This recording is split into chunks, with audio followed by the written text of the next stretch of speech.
बोलिए। चाय मिलेगी? नहीं, आज होटल बंद है। तो फिर पानी पिला दीजिए।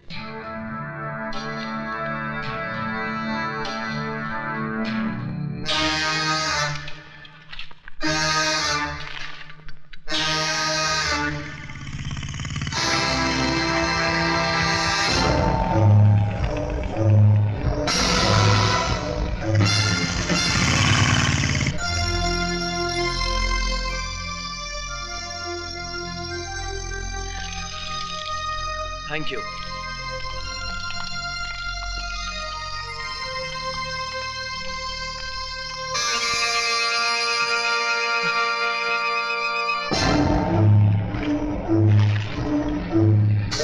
भाई साहब, आपका बैग। आप? शारदा, ये क्या? कैसे? शारदा, शारदा, हमारी जान खतरे में। विजय का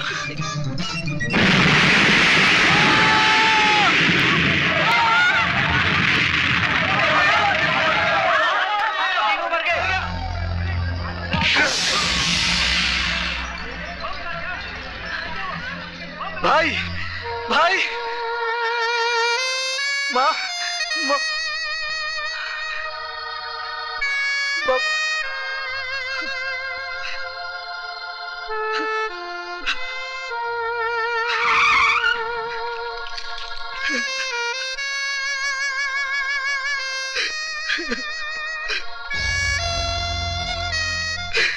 You are under arrest.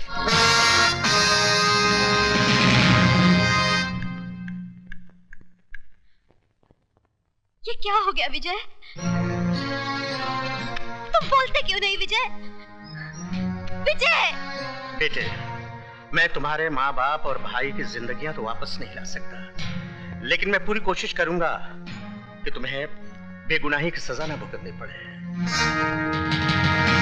Your honour, ये मुकदमा झूठा है, बेबुनियाद है, मन गढ़ंत है। कोई भी बेटा अपनी माँ की जान नहीं ले सकता, अपने बाप की सांसें नहीं छीन सकता, अपने छोटे भाई को कफन नहीं पहना सकता। योर ऑनर, हर हादसे के पीछे कोई सबब होता है, कोई वजह होती है, और यहां तो कोई वजह भी नहीं है। फिर विजय श्रीवास्तव अपने माँ बाप और भाई का खून क्यों करेगा? इसलिए मैं अदालत से दरखास्त करता हूं कि मेरे मुवक्किल के खिलाफ सारे इल्जामात वापस लिए जाएं और इन्हें बाइज्जत बरी किया जाए। That's all your honour. My lord, अपने मुवक्किल के लिए दलीलें पेश करते करते मिस्टर सक्सेना का गला भराया, आंखें नम हो गई। मैं उन्हें यह बताना चाहूंगा मिलॉर्ड कि अदालत में ना तो आंसुओं की कोई कीमत है और ना ही जज्बातों की कोई कद्र। लिहाजा हकीकत को अफसाना बनाकर ना पेश किया जाए, हकीकत को हकीकत ही रहने दिया जाए। और हकीकत यह है कि जिस बारूद के ढेर से 3 बेगुनाहों की जानें गईं, वो बारूद कहां पाया गया? विजय श्रीवास्तव के बैग में। वो बारूद जो हाईली एक्सप्लोसिव क्वालिटी का था, किसी पटाखे की दुकान से नहीं लाया गया था योर ऑनर, बल्कि मिस्टर त्रिकाल की ऑर्डिनेंस फैक्ट्री से लाया गया था, जिसके गोदाउन के इंचार्ज और कोई नहीं, विजय श्रीवास्तव थे। क्या अब भी ये बताना बाकी रह गया है कि ये आदमी अपने माँ बाप और भाई की मौत का जिम्मेदार है? मिलॉर्ड, अब मैं अदालत के सामने एक ऐसा गवाह पेश करूंगा जो सबकी जबान पर ताला लगा देगा।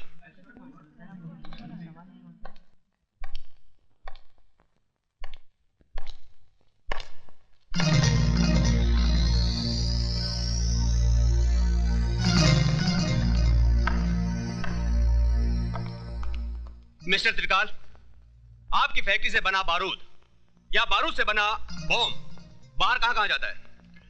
जहां गवर्नमेंट की सप्लाई का ऑर्डर होता है। ये बारूद किसकी निगरानी में बाहर जाता है? सुपरवाइजर की। सुपरवाइजर के अलावा और कोई आदमी है? जी कोई नहीं। आपकी फैक्ट्री का सुपरवाइजर है कौन? इसका मतलब ये तो नहीं कि विजय ने खुद अपने घर वालों को। आप सिर्फ हाँ या ना में जवाब दीजिए। उस वक्त हमारी फैक्ट्री के सुपरवाइजर मिस्टर विजय श्रीवास्तव थे।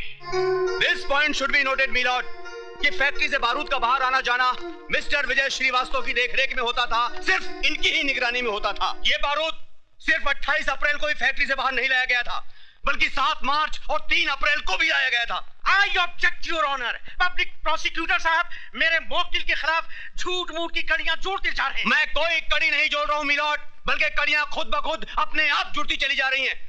जज साहब, अगर मुझे फांसी पे लटकाना है तो लटका दीजिए, लेकिन मुझ पर झूठा इल्जाम मत लगाइए। इल्जाम झूठा या सच्चा, इसका फैसला करेगी अदालत, जिसके सामने यह जाहिर हो गया है कि विजय श्रीवास्तव आतंकवादियों को बारूद सप्लाई किया करता था, और यह है वो बैग जिसमें वो बारूद छिपाकर आतंकवादियों को पहुंचाने ही वाला था कि वक्त से पहले बारूद फट गया, एक धमाका हुआ और 3 जिंदगियों का खेल खत्म हो गया।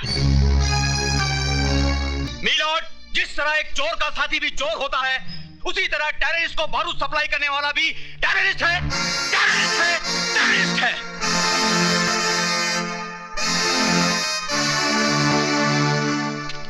मुलजिम विजय श्रीवास्तव, वल्द मोहनलाल श्रीवास्तव, ये अदालत तुम्हें आतंकवादियों को बारूद सप्लाई करने के जुर्म में मुजरिम करार देते हुए 5 साल सख्त कैद की सजा सुनाती है। गलत, गलत सजा सुना बेटे जज साहब। इस चलती फिरती लाश में उम्मीद की सांसें फूंक दी आपने। माँ बाप और भाई की मौत के बाद जीने की चाहती खो दी थी मैंने, लेकिन अब जीऊंगा इस इंतजार में कि ये 5 साल का वक्त कब गुजरेगा, ताकि उस दरिंदे को ढूंढ सकूं जिसने मेरे माँ बाप के खून से मेरा मुकद्दर लिखा है।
कपड़े पहन के जा। कपड़े तो सब पहनते हैं, मुझे लाइफ में थोड़ा चेंज चाहिए। चेंज है, अभी निकालती हूँ मैं तेरा चेंज। अरे माँ, तुम कहाँ उसके पीछे भाग रही हो?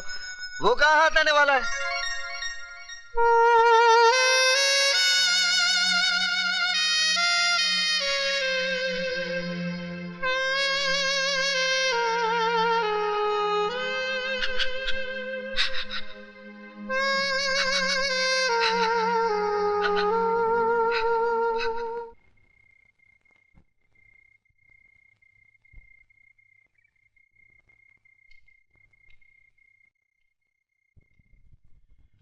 बेटी, वक्त ने तो तुम्हें एक सजा दे ही दी है, फिर तुम खुद को सजा क्यों देती रहती हो? ताकि उस भगवान से पूछ सकूं कि दुनिया भर के रंजो गम उसने मेरी ही झोली में क्यों डाल दिए। आंखें खुली तो माँ का चेहरा देखने को तरस गई, और जब कोई इन आंखों में बसा तो उसे भी उसने मुझसे छीनकर इन आंखों को फिर से सुना कर दिया। बेटी, वो देता भी है और छीनता भी है, ये उसका निजाम है। मैं और बापों की तरह तुमसे ये नहीं कहता कि विजय को भूल जाओ, मैं तो ये कहता हूं कि तुम विजय का इंतजार करो, लेकिन इंतजार के इन 5 सालों में तुम्हें खुद भी तो जीना होगा। बेटी, रात बहुत हो चुकी है, चलो सो जाओ। आओ बेटी।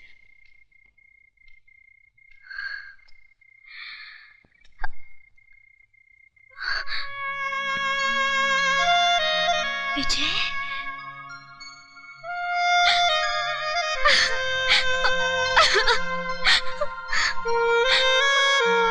विजय, तुम्हारे बगैर जीना बहुत मुश्किल है।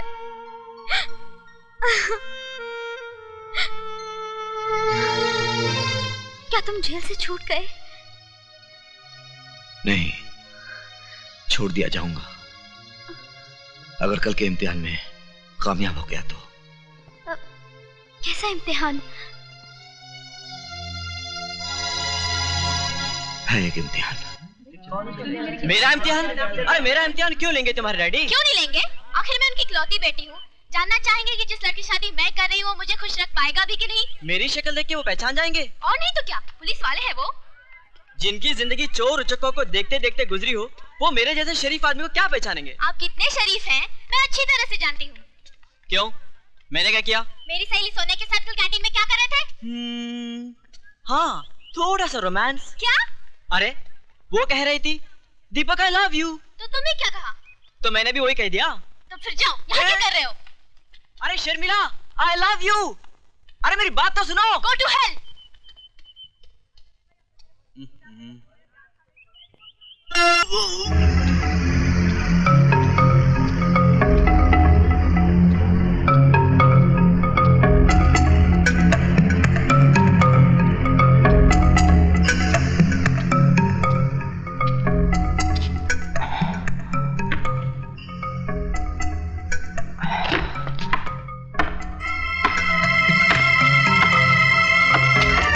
जिस काम को हम और तुम मिलकर कर रहे हैं उसके लिए इससे महफूज जगह और कोई नहीं हो सकती थी, क्योंकि यहां ना तो कोई आंख हमें देख सकती है और ना ही कोई कान हमारी बातें सुन सकता है। मैंने अपना काम कर दिया। उम्मीद है आप भी अपना वादा जल्द ही पूरा करेंगे।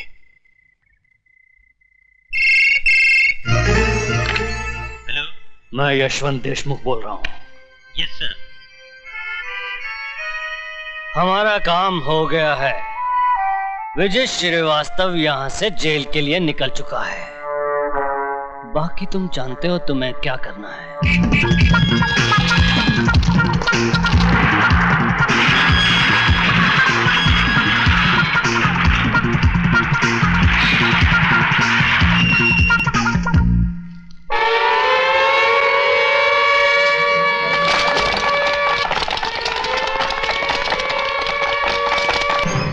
ये क्या कर रहे हैं आप? मैं तो जलाल साहब की मर्जी से बाहर गया था। अगर आपको यकीन नहीं आता तो जलाल साहब से पूछ लीजिए, वो आ रहे हैं जलाल साहब।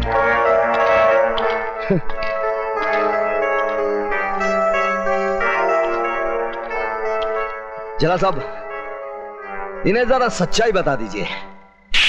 बंद कर दो इसे। हरामजादे, मैं तुझे जिंदा नहीं छोड़ूंगा।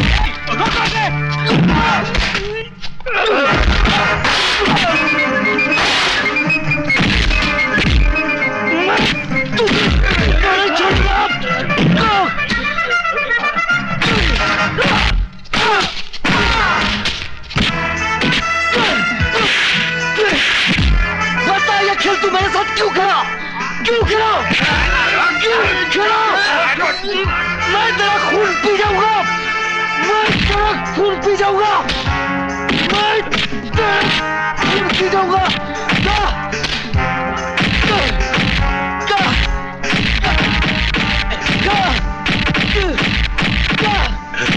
You bastard!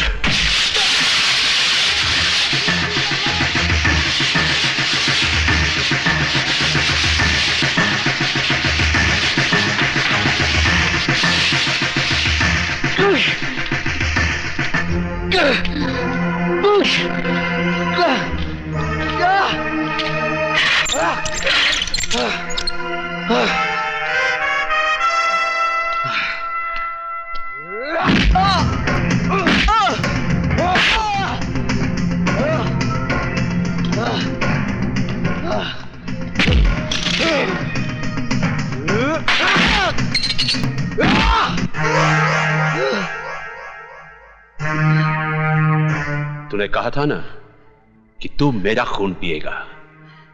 तू तो मेरा खून नहीं पी सका, लेकिन मैं तेरा खून जरूर पीऊंगा।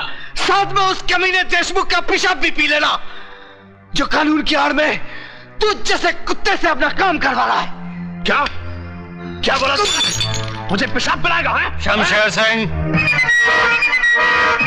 क्यों इतनी गर्मी खा रहे हो शमशेर सिंह? वैद्यों का कहना है कि पेशाब पीने से सेहत हमेशा अच्छी रहती है। क्या?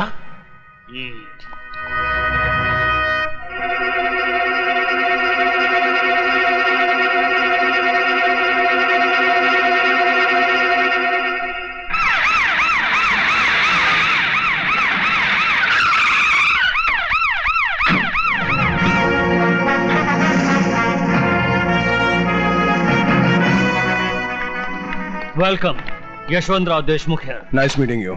Please. Thank you.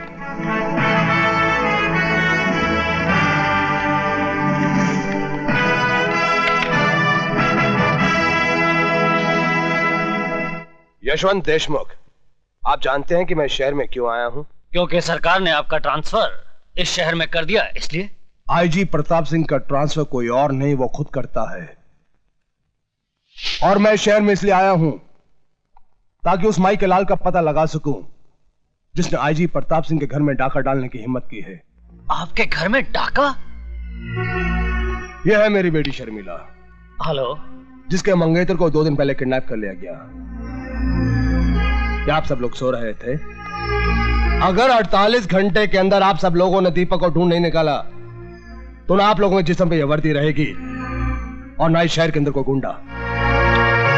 यह है दीपक की तस्वीर। दीपक हीरालाल का बेटा जरूर है, लेकिन वो आईजी प्रताप सिंह का होने वाला दामाद भी है। आईजी ने उसे ढूंढने के लिए एक भी कदम उठाया तो सीधा हम लोगों तक पहुंच जाएगा। देशमुख, दुश्मन को अक्लमंद समझना समझदारी की बात है, लेकिन उससे बड़ी बेवकूफी की बात है खुद को बेवकूफ समझना। दीपक को किडनैप तो हम किसी मामूली कुत्ते से भी करवा सकते थे, लेकिन विजय श्रीवास्तव का इस्तेमाल क्यों किया? ताकि अगर बात बिगड़ जाए तो विजय श्रीवास्तव पकड़ा जाए, हम नहीं। अब फिर आईजी प्रताप सिंह जिस रास्ते पर भी कदम रखेगा उसकी मंजिल होगी विजय श्रीवास्तव, त्रिकाल नहीं। इसलिए जब तक हीरालाल जेल से बाहर आकर हमें वो पेपर्स नहीं देता तब तक पुलिस वाले का दामाद मुजरिमों की जेल में ही रहेगा, समझे देशमुख? लेकिन आप त्रिकाल को कैसे जानते हैं? त्रिकाल हर बदनसीब आदमी का मुकद्दर है। मतलब? त्रिकाल जैसा इंसान जिसका दोस्त हो उसे दुश्मनों की क्या जरूरत है? मैं भी उन बदनसीबों में से हूं जिससे दुश्मनों ने नहीं दोस्तों ने मारा है। कितना भरोसा था मुझे त्रिकाल पर। खैर जाने दो।